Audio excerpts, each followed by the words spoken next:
अस्सलाम नाज़रीन, क्रिक लिंक्स की एक और वीडियो के साथ जैनुल आबदीन आपकी खिदमत में हाजिर है। जनाब, 4 अहम खबरें आपको देनी हैं, हमारे साथ जुड़े रहिएगा। सबसे पहले आपको बताएंगे कि बाबर आजम बगैर खेले यानी बगैर टेस्ट खेले बाबर आजम टेस्ट में भी पहले नंबर पर आ सकते हैं। जनाब, इंटरनेशनल क्रिकेट रैंकिंग्स में चौथे नंबर पर हैं, टेस्ट में बाबर आजम तो पहले नंबर पर कैसे आ सकते हैं बगैर खेले, वो सिनेरियो सारा आपको बताएंगे। उसके बाद जनाब, बाबर आजम ने इंट्रा स्क्वाड जो प्रैक्टिस मैच है उसमें सेंचुरी दाग दी है एक और उसके साथ साथ फवाद आलम जो हैं जिनका बल्ला थोड़ा सा खामोश था, उनका बल्ला भी चला है, वो भी आपको बताएंगे। उसके साथ साथ बताएंगे कि बाबर आजम क्या श्रीलंका के खिलाफ टेस्ट मैचेस में बॉलिंग करवाएंगे, क्योंकि बॉलिंग प्रैक्टिस करते हुए उन्हें देखा गया, ये भी आपको बताएंगे। और उसके साथ जनाब आखिरी बात ये है कि पाकिस्तान ने जो है वो लॉन्चिंग पैड से भरपूर फ़ायदा उठाने की जो है वो जो है वो ख्वाहा है पाकिस्तान। अब सबसे पहले बात करते हैं जनाब बाबर आजम की कि बाबर आजम किस तरह से टेस्ट में पहले नंबर पर आ सकते हैं। हमने देखा बाबर आजम ऑलरेडी T20 में पहले नंबर पर हैं और ODIs में भी पहले नंबर पर हैं, T20s में भी पहले नंबर पर हैं, टेस्ट में चौथे नंबर पर हैं। और टेस्ट में अब बगैर खेले, क्योंकि उस तरह से जो है वो टेस्ट मैचेस मैसर नहीं है बाबर आजम को, लेकिन श्रीलंका के खिलाफ अब जो 2 मैचेस की सीरीज़ है पाकिस्तान की, जिसका जो ट्रेनिंग कैंप चल रहा है जनाब रावलपिंडी में, उसमें बाबर आजम बड़ी अच्छी परफॉर्मेंसेस दे रहे हैं और उसकी बेस पे भी ये अंदाज़ा लगाया जा सकता है कि बाबर आजम वहाँ पे ना सिर्फ अच्छा परफॉर्म करेंगे बल्कि ये बताते हैं कि सिनेरियो किस तरह से हो तो बाबर आजम पहले नंबर पर आ सकते हैं। जी हाँ,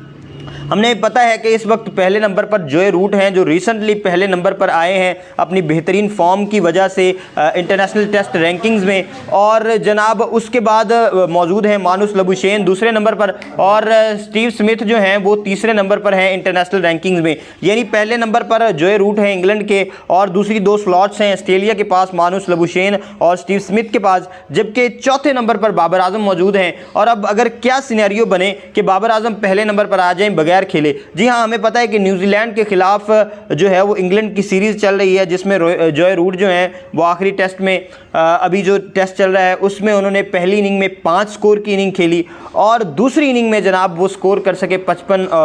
तो अब जो है ये बड़ा अहम है कि अगर वो इस तरह से थोड़ा सा डिक्लाइन के शिकार होते हैं, आउट ऑफ फॉर्म जाते हैं और सही से परफॉर्म नहीं करते तो उनकी रेटिंग डाउन होगी ऑब्वियसली। उसके बाद मानुस लबुशेन जो हैं वो तो पिछले हमने 10 मैचेस में देखा कि जो है वो बिल्कुल भी आउट ऑफ फॉर्म नज़र आए हमें और बिल्कुल भी उस तरह से रिदम में नज़र नहीं आए जिस तरह से रिदम में वो थे, जिस तरह से 900 प्लस रेटिंग्स ली उन्होंने और टॉप दुनिया के बल्लेबाज बने। उस तरह की रैंकिंग में अच्छी जो है वो पोजीशन में नहीं है। महज 2 आखिरी इनिंग्स में 44 अपनी रेटिंग्स जो हैं, अपने पॉइंट्स जो है वो गवा चुके हैं इंटरनेशनल रैंकिंग में और दूसरे नंबर पर आ चुके हैं। अब उसके बाद स्टीव स्मिथ को देखें तो स्टीव स्मिथ भी जो हैं वो अच्छी फॉर्म में हैं, लेकिन जिस तरह की फॉर्म वो रखते हैं, जिस तरह के वो प्लेयर्स हैं, उस तरह की जो है वो बेहतरीन किस्म की फॉर्म में नहीं है। और अगर क्योंकि इसके बाद श्रीलंका से जो है वो सीरीज़ खेल रहे हैं ऑस्ट्रेलिया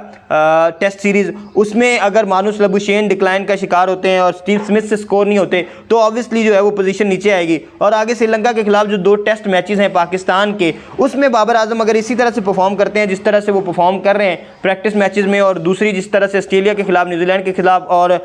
जो वेस्ट इंडीज़ के खिलाफ उन्होंने परफॉर्म किया है, अगर वैसा परफॉर्म करते हैं तो ऑब्वियसली बाबर आजम चले जाएंगे जनाब पहले नंबर पर। और क्यों हम इसकी प्रेडिक्शन कर रहे हैं, क्योंकि अभी इंट्रा स्क्वाड जो मैच हुआ है रावलपिंडी में, ट्रेनिंग कैंप चल रहा है 2 रोज़ा, उसकी पहली इनिंग में बाबर आजम ने 118 स्कोर की बड़ी बेहतरीन इनिंग खेली है। फवाद आलम ने 75 स्कोर किए हैं। फवाद आलम काफ़ी मसाइल का शिकार हुए ऑस्ट्रेलिया के खिलाफ, मिचेल स्टार्क के खिलाफ पर्टिकुलरली, लेकिन अब जो है वो बड़े रिदम में आ रहे हैं और उन्होंने 75 की इनिंग खेली। इमामुल हक ने 50 स्कोर किए हैं, वो भी बड़े अच्छे फॉर्म में नज़र आए हमें ऑस्ट्रेलिया के खिलाफ, वेस्ट इंडीज़ के खिलाफ। तो अब वो भी जो है वो वापस टेस्ट और जो रेड बॉल क्रिकेट है उसमें अच्छी परफॉर्मेंसेस दे रहे हैं। इमामुल हक, शान मसूद जो हैं वो जो है वो पीछे से उनको नॉक करें क्योंकि टीम में और टीम के दरवाजे पर, तो इमामुल हक को कॉन्स्टेंटली जो है ये अच्छी परफॉर्मेंसेस देना पड़ेंगी, क्योंकि अगर वो अच्छी परफॉर्मेंस नहीं देते तो पीछे जिस तरह से स्लॉट है, खासतौर पे ओपनिंग स्लॉट में बड़ी मुश्किल है जगह बनाना, और पहले से ही तनकीद का शिकार होते हैं कि शायद बाबर आजम की दोस्ती की वजह से उन्हें मुसलसल टीम में रखा जा रहा है। तो अब क्योंकि वो टेस्ट स्क्वाड में आए हैं, अच्छी उन्होंने परफॉर्मेंसेस भी दी हैं, तो अब देखते हैं कि क्या वो इस परफॉर्मेंसेस को जो है वो जारी रख सकते हैं। उसके अलावा शाहीन शाह अफरीदी ने 1 विकेट ली, यासिर शाह ने 1 विकेट ली और साहबजादा जो हैं उन्होंने एक जो है आगा ने जो है वो 1 विकेट ली। उसके बाद जनाब हमने देखा कि अब जो बाबर आजम हैं वो इस प्रैक्टिस मैच में बॉलिंग करते हुए एक दफ़ा फिर से नजर आए हैं। हमने देखा इससे पहले जब कैरी ने एक बड़ी इनिंग, बेहतरीन इनिंग खेली थी ऑस्ट्रेलिया की जानिब से पाकिस्तान के खिलाफ और वो आउट नहीं हो रहे थे, बड़ी क्रूशियल विकेट थी उनकी। सारे बॉलर्स ने अपनी जो है वो हिम्मत लगा दी और सारे जो बॉलर्स हैं उन्होंने अपनी जो है वो सारी की सारी स्ट्रगल की, लेकिन ये है कि बाबर आजम ने एंड पे आके कैरी को आउट किया और वो ब्रेक थ्रू लेके दिया। इसी तरह से बांग्लादेश के खिलाफ भी एक क्रूशियल विकेट ली थी बाबर आजम ने। अब सरफराज अहमद के खिलाफ बॉलिंग करवाते हुए पाए गए हैं। वो प्रैक्टिस मैच में इंटर स्क्वाड जो मैच हुआ उसमें सरफराज अहमद पर बॉलिंग करवाते हुए देखा गया है जनाब बाबर आजम को, और बड़ा इंजॉय किया है शायकीन ने, और ये ख्वाहिश भी जाहिर की है शायकीन ने, और ये उम्मीद भी है कि शायद बाबर आजम श्रीलंका के खिलाफ भी जो है वो बॉलिंग करवाएंगे, और लगता यही है कि वो फिर से बॉलिंग करवाएंगे। जिस तरह की क्रूशियल स्टेज अगर खुदा ना खास्ता उस तरह की क्रूशियल स्टेज आती है, जिस तरह से टॉप बॉलर जो हमारे हैं वो आउट नहीं कर पा रहे थे ऑस्ट्रेलिया के खिलाफ और बांग्लादेश के खिलाफ, और बाबर आजम ने ब्रेक थ्रू लेके दिया, वैसी अगर सिचुएशन आती है तो बाबर आजम फिर से बॉलिंग करवाते हुए नजर आएंगे एक दफ़ा, और वो पूरे जो है पूरी उम्मीद लग रहे हैं और उन्होंने बॉलिंग करवाई बड़ी बेहतरीन किस्म की ऑस्ट्रेलिया के खिलाफ, बांग्लादेश के खिलाफ। तो अब फिर एक दफ़ा लग रहा है कि वो फिर से जो है वो करेंगे बॉलिंग जो है वो श्रीलंका के खिलाफ इन 2 टेस्ट की जो सीरीज़ है उसमें। अब उसके बाद आगे एंड पे देखें तो न्यूजीलैंड और बांग्लादेश के खिलाफ जो पाकिस्तान की सीरीज़ है वो तय हो चुकी है, और जो ये लॉन्चिंग पैड है इससे पाकिस्तान जो है वो ज़्यादा से ज़्यादा फ़ायदा उठाना चाहता है, क्योंकि T20 वर्ल्ड कप है 2022 में अक्टूबर में ऑस्ट्रेलिया में। उससे पहले न्यूजीलैंड और ऑस्ट्रेलिया की कंडीशन में बड़ी रिजेंबलेंस है, बड़ी एक तरह की जो है वो कंडीशंस हैं, तो बड़ा फायदा होगा पाकिस्तान अगर न्यूजीलैंड के खिलाफ अच्छा खेलता है, बांग्लादेश के खिलाफ अच्छा खेलता है। और बाबर आजम ने भी बाकायदा तौर पर इसमें खुशी का इजहार किया है कि उन्हें ये सीरीज़ मिली है। ये ट्राई सीरीज़ जो है ये शुरू होगी जनाब 8 अक्टूबर से, और इसमें जो है पाकिस्तान 2-2 मैचेस खेलेगा दोनों टीम्स के खिलाफ, और जो टीम ज़्यादा मैचेस 2 टीमें जीतेंगी उनके दरमियान जनाब फाइनल होगा इसका, और उसके फ़ौरन बाद जो है ये चले जाएंगे जनाब ऑस्ट्रेलिया में जहाँ पे वर्ल्ड कप जो है उसका आगाज़ होगा। अब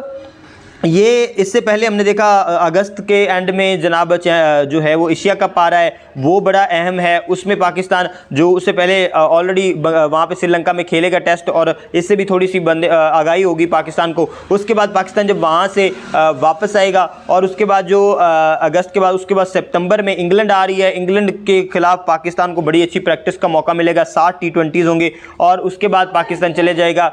जनाब अक्टूबर में खेलने